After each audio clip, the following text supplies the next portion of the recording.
Good evening, Star City. I'm Ryan Swanigan. And I'm Lindsay Burning. An arrest has been made in Lincoln's first murder of the year. One of our reporters is live at the scene. An inmate attacks and kills a prison guard. We'll tell you what happened. And find out why Lincoln is ranked on another top 10 list. Star City News starts right now.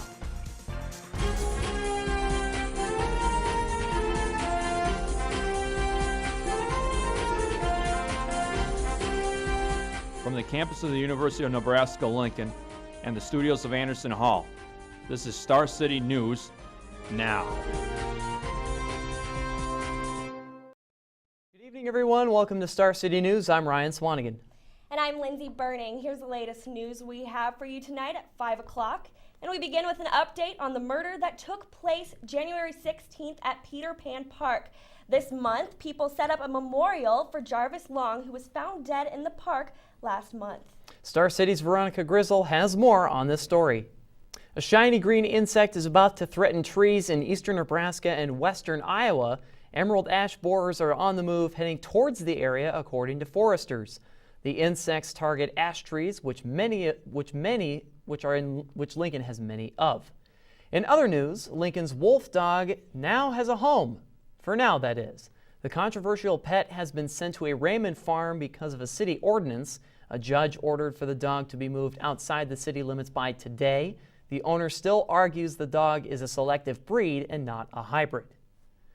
If you own a cat, you may be a Democrat. If you own a dog, you might be a Republican. A survey conducted of 200,000 readers by Time magazine shows partisanship affects pet choices. The questionnaire ran in January with the results published just today. Political affiliation apparently affects food choices and cleanliness as well, according to the survey. I guess I must be an independent since I enjoy both cats and dogs, Lindsay. I guess so. Well, a virus that makes you very sick has hit Nebraska. Star City's Kelly Keogh takes a look at the norovirus outbreak in Nebraska after the break. Welcome back to Star City News. Be sure to check out our previous newscasts on YouTube. Just type in Star City News in the search box. One of the co-founders of Cabela's has passed away. Richard Cabela died at the age of 77 on Monday. Along with his wife and his brother, the Cabela's created one of the biggest retailers for outdoor gear in the U.S. in 1961. According to Forbes, the company value is estimated at $1.2 billion after it all started with a $45 purchase of fly fishing lures. 79 categories featuring food and drink, health and well-being, pampering, shopping, leisure, and much more. Yes, it's the third annual Lincoln Choice Awards hosted by the Lincoln Journal-Star.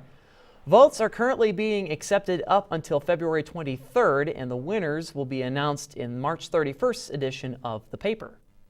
Bacon Feast 2014 is on the way at the end of the week.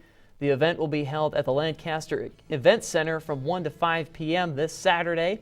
Tickets are $20, but it's well worth it as the event will feature dishes, desserts, drinks, tons of free samples, and the glorious smell of bacon. And Lindsay, I am really hungry after reading that promo. That's going to be really fun on Saturday. Yes, that sounds really good. So Ryan, do you know what barometer means? Meteorologist Amber Michael does, and she'll tell you more specifically what is to coming up. In addition, meteorologist Tyra Hurley is outside with a preview of your upcoming forecast. Good evening, everyone. Welcome to Star City News. I'm Ryan Swanigan. And I'm Brianna Foster. Our top story is about a local venue being named as the host of a major event. Star City's Veronica Grizzle is live inside the Pinnacle Bank Arena in downtown Lincoln. Thanks, Veronica. Lots of games at the Pinnacle Bank Arena this weekend and next, and we'll have more on that later on with Brian Colbert in sports.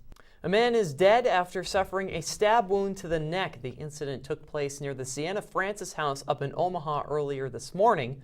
Police arrested 36-year-old Michael Exley and filed second-degree murder and felony charges against him. And a federal court charged two former Omaha Tribe of Nebraska officials with theft yesterday. Amin Sheridan and Julia Whiteskunk were indicted on 2 counts each of stealing money from the U.S. Department of Housing and Urban Development. Each charge comes with a maximum 5-year prison sentence and a $250,000 fine. We turn back to sports coverage now on this busy day of athletic action in Lincoln. Star City's Amanda Saltero has coverage of Nebraska football's Pro Day over at the Hawks Championship Center. Thanks, Amanda. And what was the most impressive thing that you saw there at Hawks today? One of the most exciting things was the bench press. Cole Pensick did 29 reps, which was the most out of that group of players. That was really exciting to see. Was there anything else that stood out to you? You know, a few of the players only did certain things. Quincy Anunwa and Stanley Jean-Baptiste didn't bench, and Spencer Long only benched, so that was kind of interesting. And also, the Carolina Panthers were working the offensive line pretty hard. And then afterwards, they pulled Spencer Long aside and kind of had a private conversation with him, so that kind of got a lot of people wondering what was going down there. Sounds exciting. Well, thanks so much for the information, Amanda. And the weather looks like it's warmed up this afternoon, so it's a good day to be outdoors. Absolutely, but this morning, a lot of eastern Nebraska woke up to a foggy start, and Chief Meteorologist Amber Michael has more on that in her weather preview. Welcome back to Star City News, live at 5. Be sure to check out our previous newscasts on YouTube. Just type in Star City News in the search box. But before you do that, we've got more updates on the latest news, including a recent robbery. Star City's Connor Stang has more. More money could be on the way for Nebraska's state parks and recreational areas. A 32-1 vote in the unicameral yesterday helped pass a bill that's going to help pay for a $43 million backlog project. The list of fixings includes replacement water towers, new toilets and showers, and facility compliance with the Americans with Disabilities Act.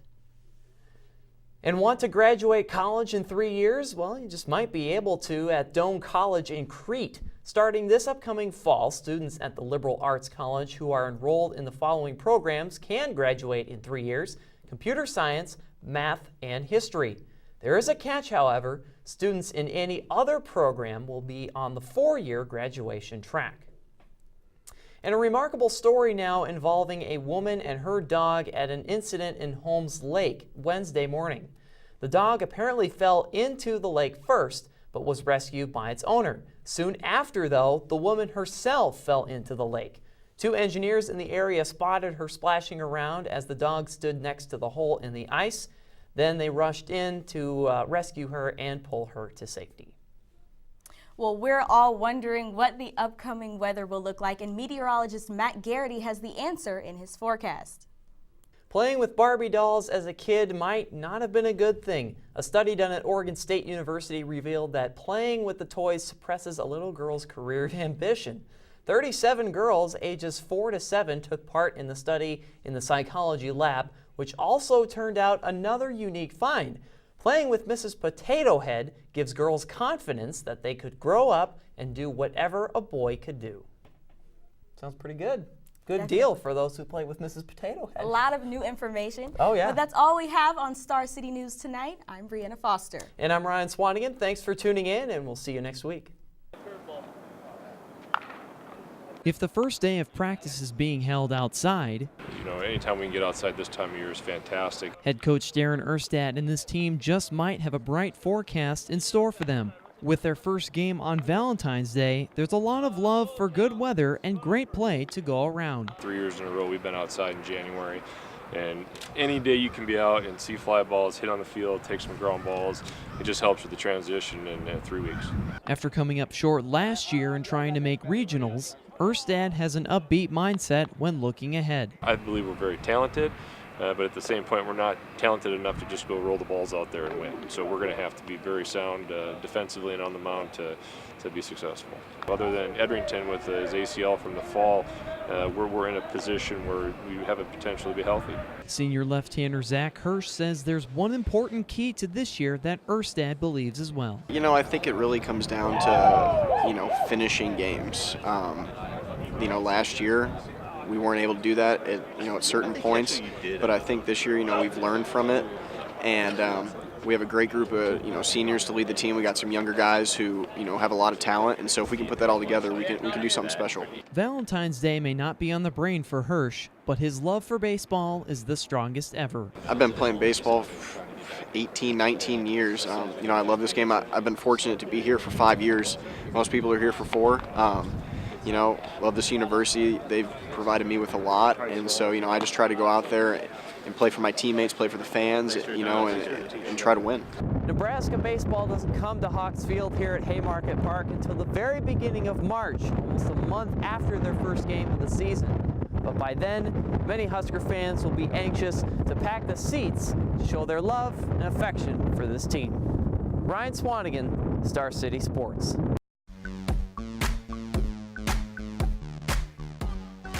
Stay connected with the latest social media here on Star City News. Hi everyone, Ryan Swanigan here with your social media report on Star City News. Many people have taken to Twitter to express their views of the current situation over in Europe involving Russia, the Ukraine, and Crimea. The majority of tweets express outrage and displeasure toward Russian action in regards to the use of troops to send a message to the neighboring Ukraine. Now, the hashtag Ukraine is currently the third highest used on the website. The month of March is Colon Cancer Awareness Month. Colon cancer is the second leading cause of cancer deaths in the U.S., and you'll be sure to find the famous blue ribbon across all social media websites throughout the month. Fat Tuesday is in full swing, which just so happened to end up on the same day as National Pancake Day. And since it's about dinner time, take a look at this good-looking and delicious photo. Hungry celebrators took to social media websites to display their pride in wolfing down a heap of pancakes, including this celebrity. Dwayne "The Rock" Johnson sent out this tweet this morning, letting everybody know his breakfast intentions. And finally, Twitter is still recovering from the massive response to this, the Ellen DeGeneres selfie taken with a few movie stars that could fit into the frame. The picture that thousands of tweeters found within minutes of the photo being taken was this, an indication that the social media website had crashed due to the overwhelming response. Thankfully, all was restored to normal soon after. That's it for your social media report. I'm Ryan Swanigan. Let's go back to the news desk. Getting to the Nebraska walk-ons as the walk-on tradition continues as well on National Signing Day. The Big Red added 18 walk-ons to the recruiting class of 2014. 2 out-of-state recruits, one from New York and one from Michigan, highlight this year's list of walk-ons. Also notable are 2 Lincoln area players, Brian Reimers from East and Austin Rose from North Star. The Olympics are finally here. Opening ceremonies from Sochi, Russia will be aired on NBC tomorrow night starting at 6:30 Central Time. Preliminary rounds are underway today for figure skating, freestyle skiing, and snowboarding. The first events in which medals will be awarded will include biathlon, cross country and freestyle skiing, snowboarding, and speed skating, and all beginning on Saturday. To Nebraska women's basketball, and after a 71-70 overtime victory against Wisconsin, the women's basketball will come home to the Pinnacle Bank Arena on Saturday, hosting the 24th ranked Michigan State Spartans. The 22nd ranked Huskers will look to avenge their loss from earlier this season in East Lansing at 2 p.m. Can't make it downtown? No worries. The game will be televised on BTN. And finally, Nebraska softball begins their 2014 campaign tomorrow morning in Las Cruces, New Mexico. The Huskers will face UTEP, followed by New Mexico State, and 2 games against Florida State as a part of the Hotel Encanto Invitational. Guys, back to you. Thanks, Connor. Let's take a look at some final scores from Class A and Class B games that took place before 5 o'clock. York defeating Lincoln Pius 41-37, while Beatrice in a close game against Ron Colley, winning 43-41. Benson in Class A easily handling Lincoln Northeast there 71-58. And the game you saw at the bottom still ongoing right now at this time. Now, the number 4 seeded Nebraska men's basketball team will be facing Ohio State tomorrow on ESPN after the Buckeyes defeated Purdue 63-61 in a close game.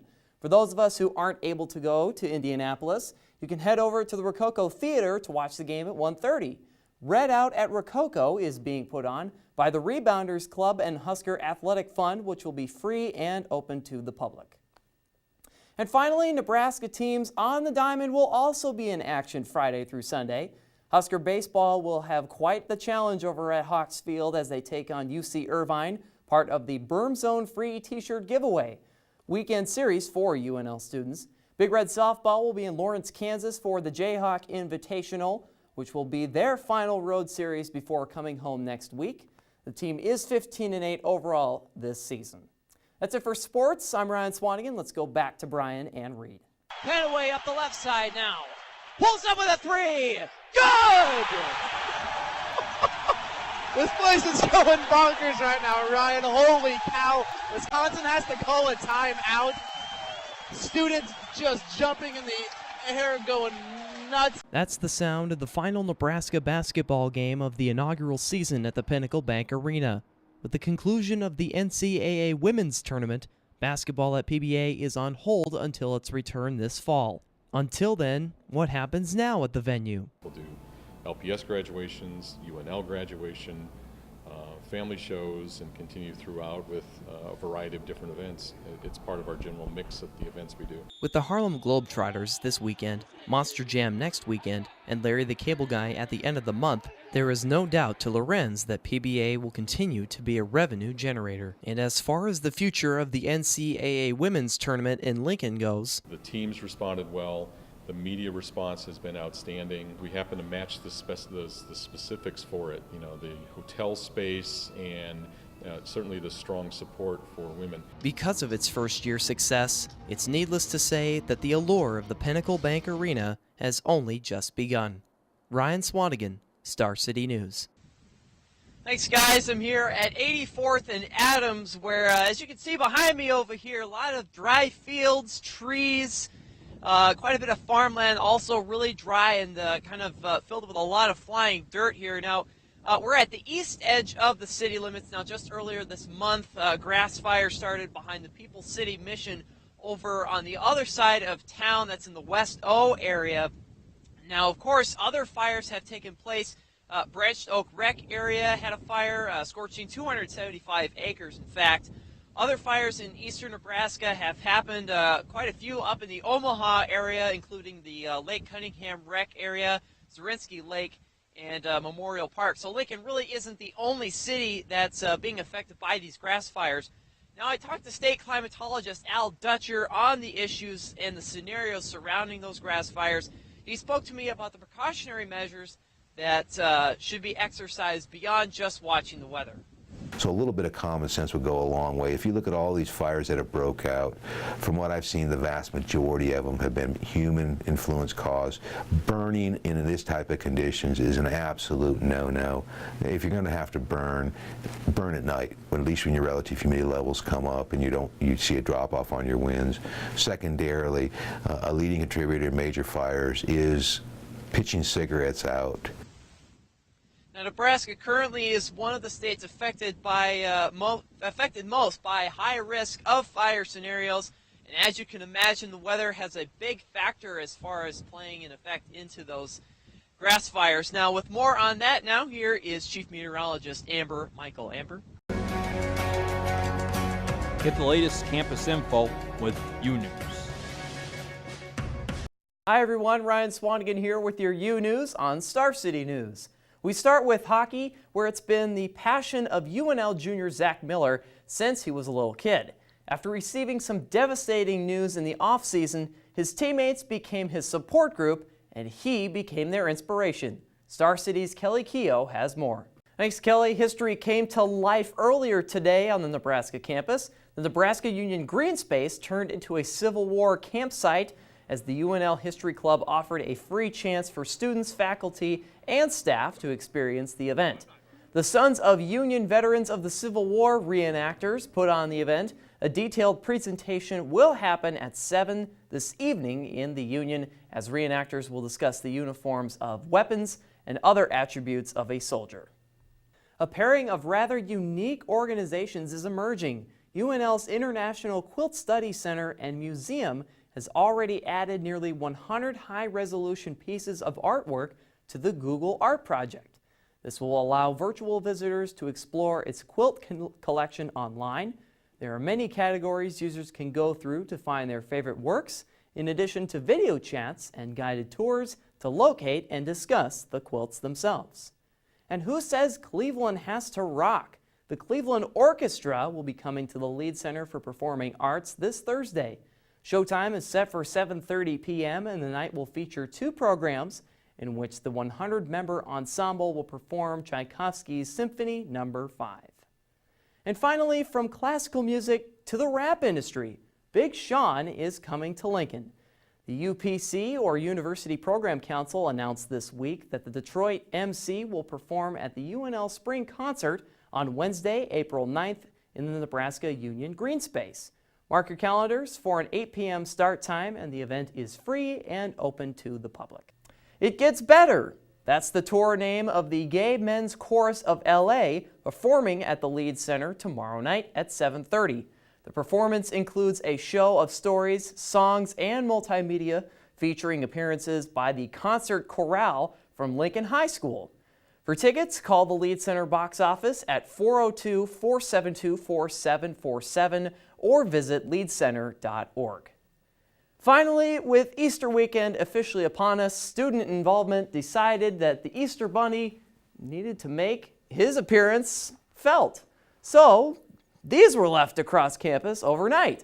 That's right, Easter eggs with the hashtag Husker Hunt were on them, placed outside Memorial Stadium, over on East Campus, and even right here inside Anderson Hall. While the eggs didn't include slips of paper informing students they won a scholarship, they were filled out with delicious chocolate treats. And with that, it's time for us to scramble on out of here. For this U News report on Star City News, I'm Ryan Swanigan. Have a great Easter weekend, everybody.